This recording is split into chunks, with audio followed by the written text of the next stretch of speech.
အားလုံးပဲမင်္ဂလာပါရှင်ဝတရှိကတော့ရမင်းဂျပန်တန်တန်းကျောင်းမှာဆရာမရမင်းပဲဖြစ်ပါတယ်ရှင်အခုဗီဒီယိုဖိုင်လေးကတော့ N5 N4 N3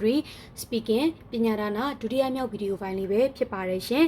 ဒီဗီဒီယိုဖိုင်လေးတင်တဲ့အချိန်မှာ comment မှာလေးအချို့မေးတဲ့ comment လေးတစ်ခုနှစ်ခုကိုတွေ့မိလို့ပါဆန်းစီဟိုတယ်လောက live attend မတင်တော့ဘူးလားဆိုတာအချို့ကြတော့လဲ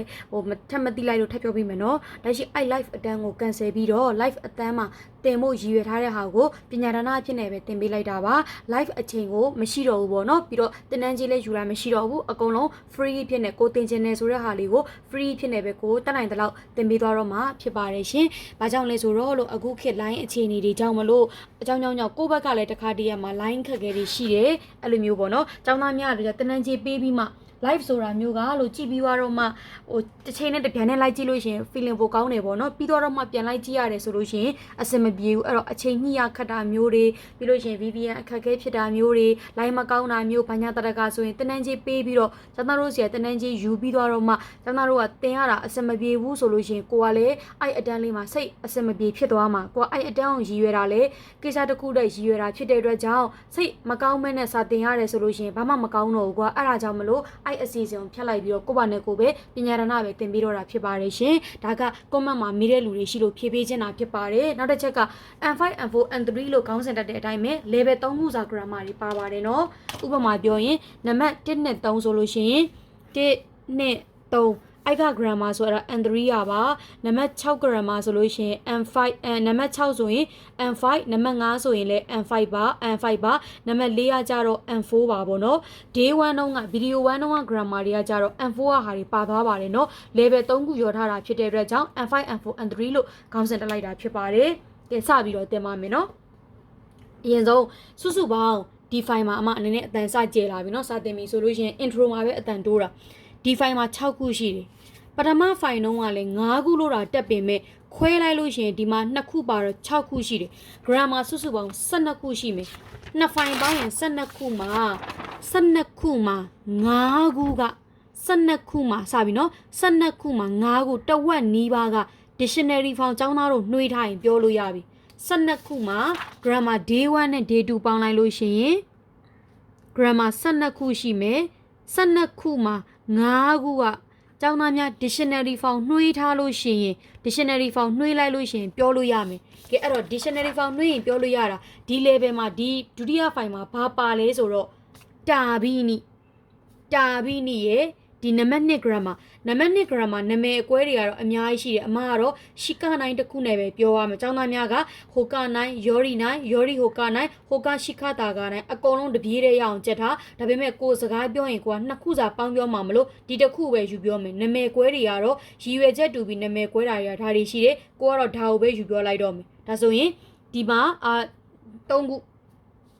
စာမယ်နော် dictionary form နဲ့တွေ့တာ level file နှစ်ခုပါမှာ9ခုထွက်တယ်ကဲနံပါတ်1ကိုစနှွေးပေးမယ်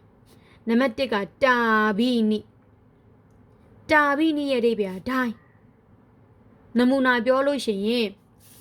ထမင်းစားတိုင်း TV ကြည့်တယ်ထမင်းစားတိုင်း TV ကြည့်တယ်ရေချိုးတိုင်းငါအဝိရှော်တယ်အရှိရအခြေအနေလှုပ်တိုင်းအနောက်ကအခြေအနေပြုတ်လောက်တာမျိုးတာဘီနီဥပမာသူကခရီးသွားတိုင်းလက်ဆောင်ဝယ်လာတယ်စန်းစီကညဘက်အချိန်ကြီးအားတိုင်းထားပါတော့ပညာရဏသင်ပေးတယ်နောက်တစ်ခုကအလုံးရှုပ်တဲ့အချိန်တိုင်းဒါမှမဟုတ်သူကတစ်ခုခုခွင့်ပြရတဲ့ခွင့်ယူရတဲ့အချိန်တိုင်းဖုန်းဆက်တယ်တစ်ခါလဲမဟုတ်နှစ်ခါလဲမဟုတ်အမြဲတမ်းအရှိရအချိန်ကြီးပြုတ်လောက်တိုင်း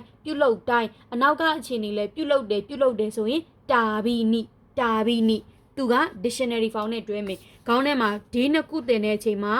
dictionary form ကိုကျောင်းသားများနှွေးတက်ရင် grammar 5ခုရမယ် grammar အသစ်ကိုမိတ်ဆက်ပေးလိုက်ပြီးတာဘီနီဒိုင်းကဲစမယ်ကွာထမင်းစားတိုင်းဂေါဟန်အောင်တာဘဲရုတာဘီနီကြည်တိုင်းမိရုတာဘီနီစဉ်းစားတိုင်းခန်းခါရရုတာဘီနီသွားတိုင်းဣခုတာဘီနီဝေတိုင်းခါဥတာဘီနီတွေ့တိုင်းအာဥတာဘီနီဟုတ်ပြီနော်နောက်တစ်ခုကအိတ်တိုင်းနေရုတာဘီနီကြမယ်နော်ထိုင်လိုက်တိုင်းစူဝါရုတာဘီနီလမ်းလျှောက်တိုင်းအာရုခုတာဘီနီနံပါတ်2 grammar 9ခုနော် dictionary form ရအောင်နံပါတ်2 grammar ဘာလဲဆိုတော့ရှီကာ9 ရှီကာနိုင်သူ့မှာနာမည်တူတွေအများကြီးရှိရနော်ရှီကာနိုင်ဟိုကာနိုင်ယောရီနိုင်ယောရီဟိုကာနိုင်ဟိုကာရှီကာတာကာနိုင်တခုပဲပြောတော့မယ်နည်းနည်းလေးဟိုအများကြီးရှင်းမှာဆိုအတန်ချွေထားလိုက်မယ်ရှီကာနိုင်ကကြတော့ verb လို့ယုံကလွဲပြီးတော့ verb လို့ယုံကလွဲပြီးအခြားနီလန်းမရှိဘူး verb လို့ယုံကလွဲပြီးတော့အခြားနီလန်းမရှိဘူးအခုကျောင်းသားတို့စမေးဝဲအောင်ခြင်းနေစာကြက်ယုံကလွဲပြီးတော့အခြားနီလန်းမရှိဘူးဟုတ်တယ်ဟုတ်သွားပြီးခိုးချလို့လည်းမရဘူးဆူတောင်းနိုင်လည်းမရဘူးစာကြက်ယုံဘန်ကီယောဆူရူရှိကာနိုင်စာကြက်ယုံကလွဲပြီးတော့အခြားနီလန်းမရှိဘူးဘိုက်စာတယ်တာဘဲရူရှိကာနိုင်ထမင်းဆိုင်ယုံကလွဲပြီးအခြားနီလန်းမရှိဘူးဒီလန်းကပိတ်ထားတယ်ဒီလန်းကပိတ်တိုင်းအခြားလန်းကအခုရှိကာနိုင်အခြားလန်းကသွားယုံကလွဲပြီးအခြားနီလန်းမရှိဘူးတို့တွေမှာရွေးเสียအခြားဒါလုတ်ယုံကလွဲပြီးတော့အခြားနီလန်းဥပမာလက်ရှိတို့ဘာလဲဆိုလို့ရှိရင်ငွေရှာခြင်းနေငွေရှာခြင်းဟာတာရခုရှိကာနိုင်ဟာတာရခုရှိကာနိုင်အလုတ်လုတ်ယုံကလွဲပြီးတော့အခြားနီလန်းမရှိခိုးလို့လည်းမရဝက်လို့လည်းမရဘူးလေကိုယ့်အလုပ်ကိုလုပ်ရမှာပေါ့ဟာတာရခုရှိကာနိုင်တော်ခြင်းနေတော်ခြင်းဂံဘာရုရှိကာနိုင်ကျိုးသားယုံကလွဲပြီးတော့အခြားနီလန်းမရှိဘူးကိုကြောင့်ပစ္စည်းတစ်ခုခုဥပမာကွဲသွားတယ်ကျသွားတယ်ရော်ယုံကလွဲပြီးအခြားနီလန်းမရှိဘူးကဲကို့မှာမရော်နိုင်ပါဘူးတဲ့မရော်နိုင်ရင်အာယာမာရီမတ်ဆိုတာရှိတယ်တောင်းပန်တာအာယာမာရုရှိကနိုင်တောင်းပန်ယုံကလွဲပြီးတော့အခြားနီလန်းမရှိဘူးမတိဘူးမေ့နေတယ်ကို့မှာမေးကြလို့လည်းမရှိဘူးဒါဆိုကို့ဘာနဲ့ကိုပဲခန်းကာရရုရှိကနိုင်စဉ်းစားယုံကလွဲပြီးတော့အခြားနီလန်းမရှိဘူးဆိုလိုတာဒီစကားလေးတွေကလည်းနေ့စဉ်ဘဝမှာဒါတွေပါတတ်ကြတယ်ပေါ့နော်ကဲအဲ့တော့ကို့မှာဒါလို့ယုံကလွဲပြီးတော့အခြားနီလန်းမရှိရှိကနိုင်ဒါလေး dictionary ဖောင်ပဲပြီးပြန်ကြည့်မိမယ်နော်နံပါတ်3လက်ရှိတို့ဘဝမှာဒါ grammar မှာလည်းပါတယ်ဆုံးဖြတ်ရတယ်ဆုံးဖြတ်တာတော့မှကိုယ်တိုင်ဆုံးဖြတ်တာရှိတယ်ခွတ်တုံနီစုရုလူကြီးဖြစ်လာတာနဲ့အမြငငယ်တုန်းကလေကလေးအရွယ်တုန်းကဆိုရင်ဘယ်လိုပြောလဲဆိုရင်မိဘတွေကဒါလို့ဆိုဒါလို့ရတယ်ဟိုဟာလို့ဆိုဟိုဟာလို့ရတယ်ဒါပေမဲ့အသက်ကြီးလာတာနဲ့အမြကိုယ်တိုင်ဘာလို့ဖို့ညာလို့ဖို့ဆုံးဖြတ်ရတယ်နော်အဲ့တော့ဆုံးဖြတ်မယ်ကိုယ်တိုင်ဆုံးဖြတ်တယ်ဆိုရင်ခွတ်တုံနီစုရုကိုယ်တိုင်ဆုံးဖြတ်တာဒါပေမဲ့ဒီ grammar လေးရဲ့ dictionary ဖောင်းနဲ့တွဲတာမှန်တော်ညာလေမလုတ်ဖို့ဆုံးဖြတ်ရင်တော့9လေးပါသေးတယ်9ဖောင်းနဲ့လည်းတွဲသေးတယ်လုတ်ဖို့ဆုံးဖြတ်ရင် dictionary ဖောင်းခွတ်တုံနီစုရုကိုယ်တိုင်ဆုံးဖြတ်တာကိုယ်တိုင်ဆုံးဖြတ်တာမလုတ်ဖို့ဆုံးဖြတ်ရင်9ဖောင်းခွတ်တုံနီစုရုနံပါတ်4 4နဲ့5နဲ့က day 1က revision နံပါတ်4ကလုတ်လေးရှိတယ်ဆိုရင်ခွတ်တုံကအာရုခွတ်တုံကအာရုလုတ်လေးရှိတယ်လှုပ်เสียမလို့ဘူးဆိုရင်ခွတ်တော်ဝါနိုင်အမအကုန်ပတ်ပြီးတော့ပြန်လေ့ကျင့်တော့မယ်နော်ခွတ်တော်ဝါနိုင်အဲ့တော့ကျောင်းသားများအနေနဲ့ဒီ grammar လေး5ခုကိုအရင်မှတ်မိအောင်လုပ်နံပါတ်1တာပြီးနီးလို့ကြားနေဒိုင်းရှိကနိုင်ဒါလို့ယုံကလွယ်ပြီးတော့အခြားနီးလည်းမရှိဘူးကိုယ်တိုင်ဆုံးဖြတ်မယ်ခွတ်တော်နီးစုရုလှုပ်လေးရှိတယ်ဒါအရှိရဖိုင်က verb လှုပ်လေးရှိတယ်ခွတ်တော်ကအာရုလှုပ်လေးရှိတယ်ခွတ်တော်ကအာရုလှုပ်เสียမလို့ဘူးခွတ်တော်ဝါနိုင် verb ဆရာမလို့ဘူးခွတ်တော်ဝါနိုင်ဒါဆိုပြန်ကြည့်မယ်နော်ခွတ်တော်နဲ့စတာ3ခုနော်ကိုယ်တိုင်လှုပ်ဖို့ဆုံးဖြတ်တယ်လှုပ်မှာမလို့ခွတ်တော်နီစုရုလှုပ်လေးရှိတယ်မလို့ခွတ်တော်ကအာရုလှုပ်ဆရာမလို့ဘူးခွတ်တော်ဝါနိုင် grammar ကိုပဲအမမှတ်မိအောင်ကူချက်ပေးနေတာနော် dictionary ဖောင်းနဲ့တွဲတာဒီနှစ်ခုပေါင်းမှာ5ခုရှိတယ်အဲ့ဒီ5ခုမှာ3ခုကခွတ်တော်နဲ့စတယ်ဆုံးဖြတ်တယ်ဆိုရင်ခွတ်တုံနီစုရုလှုပ်လေးရှိတယ်ဆိုရင်ခွတ်တုံကရှိတာမလို့အာရုလှုပ်เสียမလို့ဘူးဆိုရင်ခွတ်တုံဝါနိုင်ဒါလို့ယုံကလွဲပြီးမှားလွဲပြီးတော့မှားလွဲတာရှိကအခြားနီးလည်းမရှိတာနိုင်ရှိကနိုင်ဒါလို့ယုံကလွဲပြီးအခြားနီးလည်းမရှိရင်ရှိကနိုင်ဒိုင်းဆိုရင်တာပြီးနိကဲဒါဆိုရင်အတူလေးတွေဆက်ကြည့်မယ်စားတယ်တာဘဲမတ်နော်အကြောင်းသားပိုင်းတီးတဲ့ဟောပဲအရင်ပြောတာနော် dictionary ဖောင်ပြောင်းထားလိုက်တာဘဲတို့စချိတ်ပြီးစားတိုင်းတာဘဲရုတာပြီးနိစားယုံကလည်းပြီးအခြားနည်းလည်းမရှိဘူးတာဘဲရုရှိကနိုင်စားဖို့ဆုံးဖြတ်တယ်တာဘဲရုခွတ်တုံနီစုရုစားလေးရှိတယ်တာဘဲရုခွတ်တုံကအာရုစားစရာမလိုဘူးတာဘဲရုခွတ်တုံဝါနိုင်ကြည့်တယ်မီမတ် dictionary ဖောင်ပြောင်းတာမီရုကြည်တိုင်းမီရုတာပြီးနိကြည်ယုံကလွဲပြီးအခြားနည်းလည်းမရှိဘူးဒါယုံကလွဲတာရှိကအခြားနည်းလည်းမရှိတာနိုင်မီရုရှိကနိုင်ကြည့်ဖို့ကိုယ်တိုင်ဆုံးဖြတ်တယ်မီရုခွတ်တုံနီစုရုသူကအငင်းလေးလဲရသေးတယ်မကြည့်ဖို့ဆုံးဖြတ်တယ်ဆိုရင်တော့မီနိုင်ခွတ်တုံနီစုရုကြည့်လေးရှိတယ်မီရုခွတ်တုံကအာရုကြ ကြည့်စရာမလိုဘူးမီရုခွတ်တော်ဝါနိုင်ထမင်းတစ်ခုချိန်မယ်ထမင်းစားတိုင်း TV ကြည့်စရာမလိုဘူးဥပမာနမူနာတွဲပြတာထမင်းစားတိုင်းဂေါဟန်တာဘဲရုတာဘီနီတဲတဲဘီကိုမီရုခွတ်တော်ဝါနိုင်ထမင်းစားတိုင်း TV ကြည့်စရာမလိုဘူးထမင်းစားတိုင်း TV ကြည့်လေးရှိတယ်တဲတဲဂေါဟန်တာဘဲရုတာဘီနီခေါင်းထဲမှာစီသွားမြန်မာလိုကိုပစကထွက်ပြီးဆိုခေါင်းထဲမှာအော်တိုတပြေးတဲ့လိုက်တွေထမင်းစားတိုင်းထမင်းဂေါဟန်စားတယ်တာဘဲမက်ထမင်းစားတိုင်းဂေါဟန်တာဘဲရုတာဘီနီ TV ကိုတဲတဲဘီကိုကြည့်တယ်မီရုကြည်လေးရှိတယ်မီရုခွတ်တော်ကအာရုဂေါဟန်တာဘဲရုတာဘီနီတဲတဲဘီကိုမီရုခွတ်တော်ကအာရုထမင်းစားတိုင်း TV ကြည်လေးရှိတယ်ဟုတ်ပြီနော်နောက်တစ်ခုကကြတော့ထမင်းစားရုံကလွဲပြီးအခြားနည်းအထားမို့လမ်းလျှောက်ရုံကလွဲပြီးတော့အခြားနည်းလမ်းမရှိဘူးလမ်းလျှောက်တဲ့အာရုခုရှိကနိုင်လမ်းလျှောက်တာကိုတွေးထားလိုက်အာရုခိမတ် dictionary found လေး auto ပြောင်းတာအာရုခု dictionary found ပြောင်းတဲ့ရင်၅မျိုးပြောလို့ရပြီကွာကျောင်းသားတို့ကြက်ထားတဲ့စာကို dictionary found ပြောင်းတဲ့ရင်၅မျိုးထွက်လာပြီဒါလို့ယုံကလွဲပြီးတော့အခြားနည်းလမ်းမရှိရင်ရှိကနိုင်လုံးလေးရှိတယ်လုံးလေးရှိတယ်ဆိုရင်ခွတ်တော်ကအာရုလုံးเสียမလိုဘူးခွတ်တော်ဝါနိုင်လုံးယုံကလွဲပြီးအခြားနည်းလမ်းမရှိတာရှိကနိုင်ဒါလုံးယုံမှလွဲပြီးတမင်တကာစောင့်ကြီးအောင်ကြီးနဲ့တင်ပေးနေတာမှတ်မိအောင်နော်မှလွဲပြီးဆိုရှိကအခြားနည်းလမ်းမရှိဘူးနိုင်ရှိကနိုင်လုံးလေးရှိတယ်ခွတ်တော်ကအာရုလုံးเสียမလိုဘူးခွတ်တော်ဝါနိုင်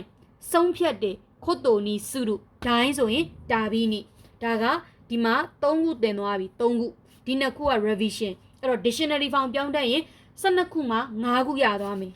တာဖောင်ပြောင်းတတ်ရင်12ခုမှာ3ခုရမယ် dictionary found နဲ့တာဖောင်ပြောင်းတတ်ရင် day 1 day 2 grammar 12ခုမှာ8ခုနားလဲမယ်တာဖောင်ကဘာရှိလဲဆိုတော့ဒါ N5 ကတာရိရှိမတ်တာရိရှိမတ်တာဖောင်ပြောင်းပြီးတော့ရီကတာတာရိရှိမတ် verb like လုပ်တယ်စားလိုက်အိတ်လိုက်လုပ်တယ်စားတယ်တာဘဲမတ်တာဖောင်ပြောင်းတာဘဲတာရိအိတ်တယ်နေမတ်တာဖောင်ပြောင်းနေတာရိတာဘဲတာရိနေတာရိရှိမတ်စားလိုက်အိတ်လိုက်လုပ်လေးရှိတယ်ချိတ်ကွာတာဘဲတာရိနေတာရိရှိမတ်လုပ်လေးရှိတယ်ဆိုရင်ခွတ်တော်ကအာရုချိတ်ရတော့မယ်ခွတ်တော်ကအာရုဆို dictionary found ဆိုတော့တာဘဲတာရိနေတာရိစုရုခွတ်တော်ကအာရုစားလိုက်အိတ်လိုက်လုပ်ဖို့ဆုံးဖြတ်တယ်စားလိုက်အိတ်လိုက်တာဘဲတာရိနေတာရိဆုံးဖြတ်တယ်ခွတ်တော်နီစုရု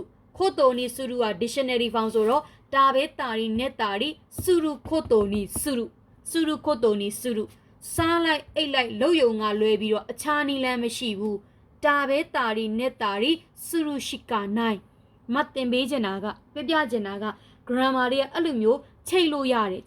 သွားတယ်အဓိကကမှတ်ထားမှာ12ခုမှသင်ပေးမယ်12ခုမှာ dictionary found လေးပြောင်းနေလေးနှွှေးလိုက်အဲ့ဒါဆို5ခုရမယ်ဘာတွေရလဲဒိုင်း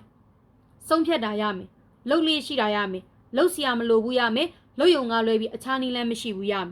တဆိုရင်3မျိုးရမယ် verb like လုပ်ရင်တာရိရှိမတ်ဖူးတယ် verb တာခွတ်တော်ကအာရုက2မျိုးဖြစ်တယ် dictionary found နဲ့တွဲတာကလှုပ်လေးရှိတယ်တာဖောင်နဲ့တွဲရင်တော့အတိတ်ဆိုတော့ verb လုပ်ဖူးတယ်သူများကိုအကြံပေးလို့လဲရတယ် verb တာရာ do das က verb လုပ်မယ်ဆိုရင်ဘယ်လိုလဲစားလိုက်အိတ်လိုက်လုပ်မယ်ဆိုရင်ဘယ်လိုလဲတာဘဲတာရိနေတာရိရှိတာရာ do das ကဒီလိုမျိုးတွေချိန်သွားတာเนาะစားလိုက်အိတ်လိုက်ကိုကအရင်ဆုံးဘာလုပ်ရမလဲသိလား meaning ချက်ထားရမယ်နံပါတ်1ဖောင်ပြောင်းပြီးနှွှေးရမယ်နံပါတ်3 grammar လေးတွေမှတ်ထားနံပါတ်4ကိုယ်စိတ်ထဲမှာပြောချင်စိတ်ရှိရမယ်ဆိုလိုတာကဘယ်အရာမှတော့လွယ်တော့မရဘူးပေါ့ကိုယ့်ဘက်ကလိုအပ်တဲ့အချက်လက်တွေပြင်ဆင်ထားပြီဆိုရင်တော့ပြောလို့ရပြီအဲ့ချိန်ကြလို့ရှိရင်တော့ကိုကလိုအပ်တဲ့ချက်လက်တွေတော့ပြင်ဆင်ထားရတယ်ပေါ့နော်စိတ်ကြီးပဲပြောချင်စိတ်တစ်ခုတည်းဆန်းစစ်ရဲ့တနည်းဂျပန်ကတအားပြောချင်စိတ်တော့ရှိတယ် meaning မချက်ထားဘူး grammar မချက်ထားဘူးမထွက်ဘူး meaning ချက်ထားတဲ့ grammar ချက်ထားတဲ့ပြောချင်တဲ့စိတ်မရှိဘူးပြောချင်လာတဲ့အတွေးပြတဲ့အတွေးမရှိလဲမတက်ဘူးလိုအပ်တဲ့အချက်လက်တော့ကိုကစုဆောင်းထားရတယ်ကိုဒီနယ်ပယ်မှာအလုပ်လုပ်တော့မယ်ဆိုရင်ကိုဒီရင်ဆိုင်တော့မယ်ဆိုဒါတွေတော့လိုအပ်တာပေါ့ meaning ချက်မယ် grammar ချက်မယ်ဖောင်ပြောင်းနှိချက်ထားမယ်အခုဒီမှာဆိုအမပြပြတယ်ကျောင်းသားတို့ကူပါချက်ပေးနေတယ်တင်ပေးတဲ့အပြင်အမတင်ပေးတာ12ခုရှိသွားပြီလို့12ခုမှာ dictionary found ပြောင်းတတ်ရင်5ခုရမယ်တာဖောင်ပြောင်းတတ်ရင်3ခုရမယ်အဲ့ဒါလေးကိုအရင်မှတ်လိုက်မှတ်ပြီးတော့အကုန်ချိတ်ဆက်ပြီးတော့ပြောလို့ရတယ်အဲ့တော့အတူလေးတွေပဲပြောမယ်စားမယ်ဒါပဲမတ် စားစရာမလိုဘူးအရင်ဆုံးဒါတွေအရင်နှွေးတာဘဲရုခွတ်တော်ဝါနိုင်စားလေးရှိတယ်တာဘဲရုခွတ်တော်ကအာရုစားဖူးတယ်တာဘဲတာခွတ်တော်ကအာရုစားမယ်ဆိုဘလို့လဲတာဘဲတာရာဒိုးဒစကစားလိုက်အိတ်လိုက်လုတ်တယ်တာဘဲတာရီနဲ့တာရီရှိမက်စားလိုက်အိတ်လိုက်လုတ်စရာမလိုဘူးတာဘဲတာရီနဲ့တာရီစုရုခွတ်တော်ဝါနိုင်စားလိုက်အိတ်လိုက်လုတ်လေးရှိတယ်တာဘဲတာရီနဲ့တာရီစုရုခွတ်တော်ကအာရုစာကြက်လိုက်နားလိုက်လှုပ်ဖူးတယ်ဘန်ကျော်ရှိတာရီရာစွန်တာရီရှိတာခွတ်တော်ကအာရုစာကြက်လိုက်နားလိုက်လှုပ်ဖို့ဆုံးဖြတ်တယ်ဘန်ကျော်ရှိတာရီရာစွန်တာရီစုရုခွတ်တော်နီစုရုချိတ်လို့ရတယ်အများကြီးချိတ်လို့ရတယ်စားတိုင်းတာဘဲရုတာဘီနီအိတ်တိုင်းနေရုတာဘီနီအိတ်ဆရာမလိုဘူးနေရုခွတ်တော်ဝါနိုင်အိတ်ဖူးတယ်နေတာခွတ်တော်ကအာရုအိတ်မယ်ဆိုဘလို့လဲနေတာရာဒိုးဒစကအိတ်လိုက်စားလိုက်လို့တယ်နေတာရီတာဘဲတာရီရှိမက်အိတ်ဖို့ကိုယ်တိုင်ဆုံးဖြတ်တယ်နေရုခွတ်တော်နီစုရုအိတ်လေးရှိတယ်နေရုခွတ်တော်ကအာရုအိတ်ဖူးတယ်နေတာခွတ်တော်ကအာရုဒီလိုမျိုးလေးတွေသွားဒါဆိုရင်12ခုမှာ8ခုက dictionary found 5ခုတာဖောင်3ခုဆို4ခုကျန်တယ်ကျန်တဲ့4ခုမှာနံပါတ်1ကကျန်တဲ့လက်ကျန်4ခုမှာတဲ့ဖောင် verb တဲ့ဟိုရှိ verb စေခြင်းတယ်နောက်တစ်ခုကနာငါရနာငါရကယင်းနဲ့နာငါရကယင်းနဲ့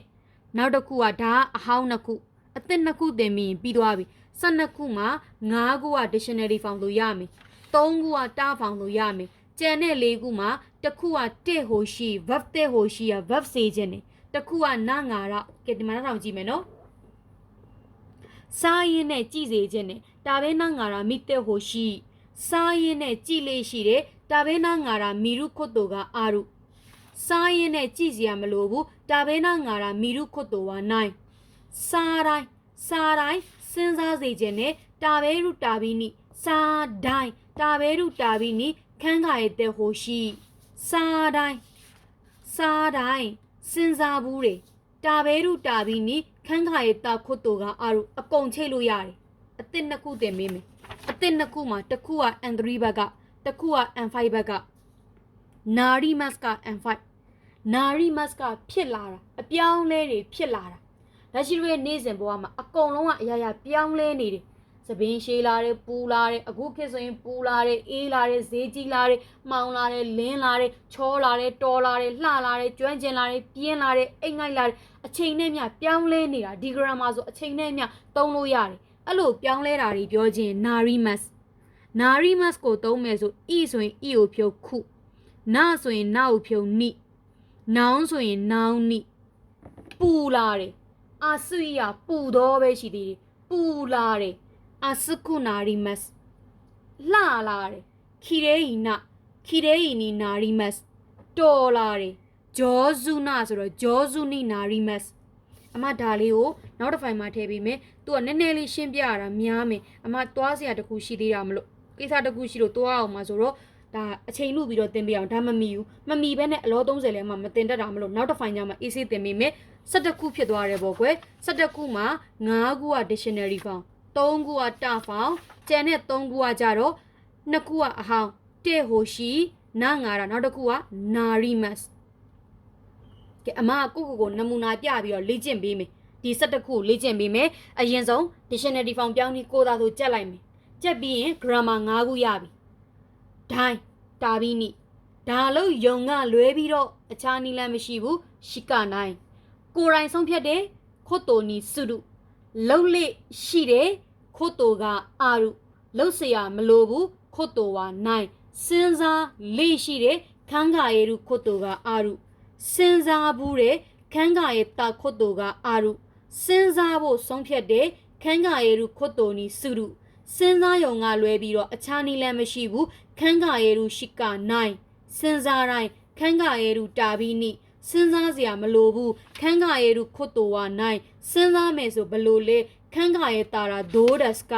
စဉ်းစားစေခြင်းနဲ့ခန်းခါရတဲ့ဟိုရှိစဉ်းစားရင်းနဲ့ခန်းခါရနာငါရတောက်လျှောက်လေ့ကျင့်သွားတော့အမလေ့ကျင့်ပေးသူ grammar အရှိတွေမပြောဘူးနော်ဝကြအရှိတွေမပြောဘူးနော်အတိုလေးပဲ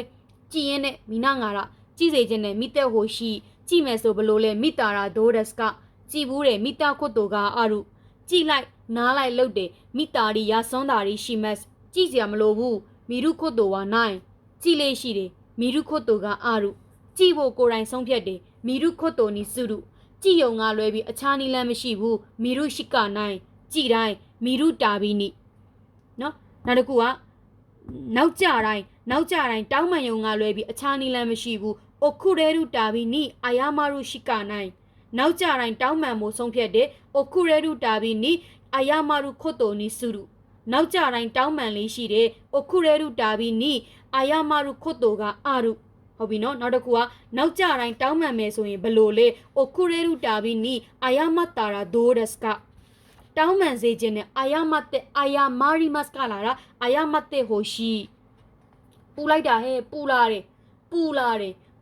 ဆိုတော့အစုခုနာရီမတ်လှလာတယ်ခီရဲဟီနီနာရီမတ်တော်လာတယ်ဂျောဇူနီနာရီမတ်ဈေးကြီးလာတယ်တာကခုနာရီမတ်ဈေးပေါ်လာတယ်ယာစုခုနာရီမတ်ဈေးပေါ်လာတဲ့အတွက်ကြောင့်ဝယ်စေခြင်းနဲ့ယာစုခုနာရီမတ်ခါရခတ်တဲ့ဟိုရှိဈေးပေါ်လာတဲ့အတွက်ကြောင့်ဝယ်ဘူးတယ်ယာစုခုနာရီမတ်ခါရနာရီမတ်တာခါရခတ်တာခုတိုကအာရုဈေးပေါ်လာခဲ့တဲ့အတွက်ကြောင့်ဝယ်မယ်ဆိုရင်ဘလို့လဲယာစုခုနာရီမတ်တာခါရခတ်တာရာဒိုဒက်စကအကုန်ချိတ်လို့ရတယ်ဒါတွေကဤရဲ့နာရဲ့နောင်းရဲ့နဲ့တွဲတာနော် verb နဲ့တွဲတာတစ်ခုလာမယ်ဒါကဒီအပြောင်းလဲနာရီမတ်ကဤနာနောင်းနဲ့ပဲတွဲတယ်စုစုပေါင်း17ခုပြီးသွားပြီအမဒါလေးကိုတေချာရှင်းပြဖို့မမီတော့လို့နောက်တစ်ဖိုင်မှာထည့်ပေးပါတော့မယ်နော်ဒါလေးကဒုတိယမြောက်ဗီဒီယိုဖိုင်မှာရှင်